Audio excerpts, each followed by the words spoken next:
Hello, today I want to talk about the future of cars. Okay.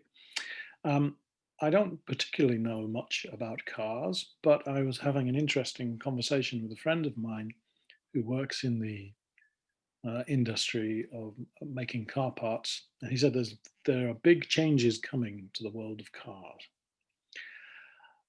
Okay, well, to talk about this, I've got some vocabulary down here. Let's have a look. What have we got here? Let's have a look. Um, okay, so we'll go through this. First of all, export. In Japan, cars are a major export, selling cars to other countries, right?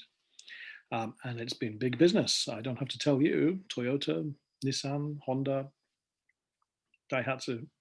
These are big companies, Mitsubishi, uh, and have been very successful for Japan. But maybe things are changing. Also, cars are a status symbol. Not only do you use it to drive to the supermarket, but they're also a status symbol.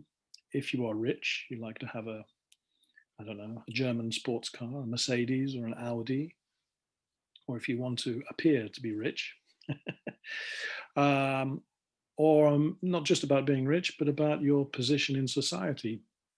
Many Japanese families feel the need to have giant SUVs or things like Toyota Noahs. I used to have a Noah, very, very big. Uh, in America, we call them gas guzzling. They drink a lot of gasoline. Gas guzzler. Oh, I'm going to write that down. A gas guzzler. Guzzle means drink, like that. Anyway, so those are, of course, we need cars for getting around, but there's other reasons why we like them. And as I say, it's a big business, status symbol. But there's a pressure uh, on cars. One of those is pollution. Cars are terrible for causing pollution with gasoline, and also depleting resources. Resources are things that we need: coal, oil, metal, steel, wood. All of these things are resources, things that we have, that we use. Deplete means use up, and there's no more.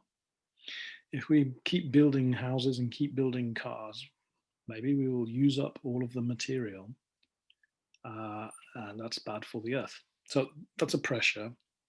Also, technological change, technology, new things. For example, where cars are converting from petrol to electric.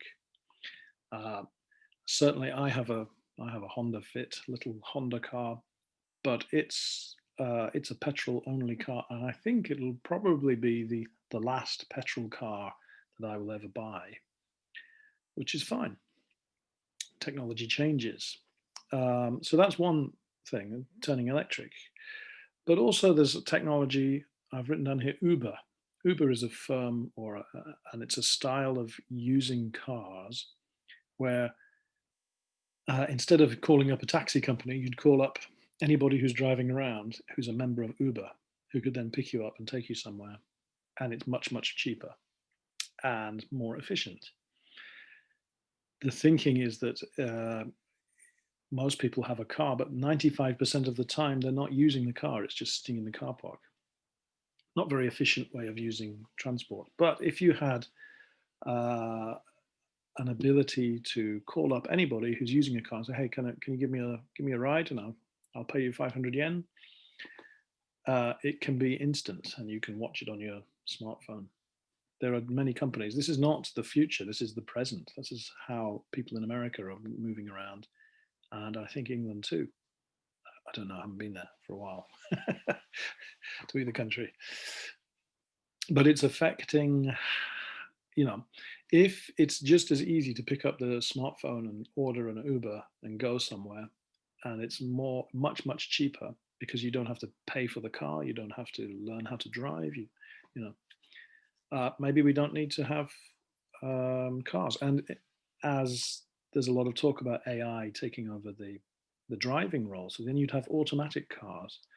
Why would you need to keep an automatic car? Why not, You could have automatic cars driving around that would come and pick you up and take you somewhere when you need it, which is only a few times a day, not all the time.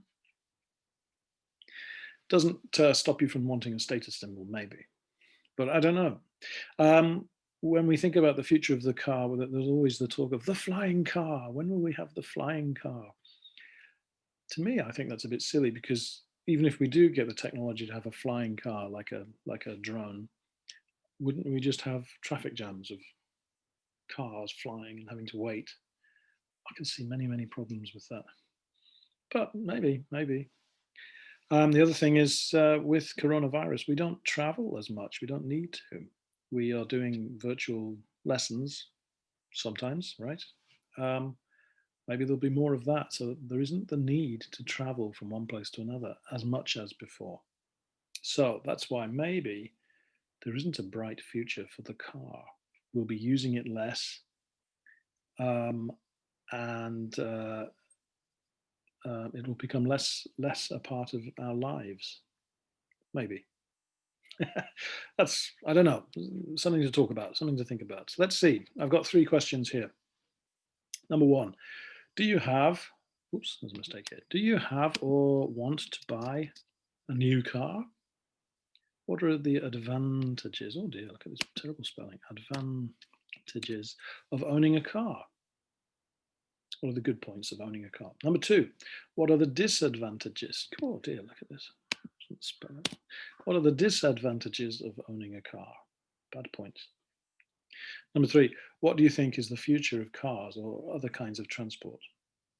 Will we all just use trains, or is there a good future for the car with coronavirus? It's safer, right? Sitting in a car, maybe. Okay, some food for thought. So we'll talk about this when I see you next. Okay, bye-bye. Oops.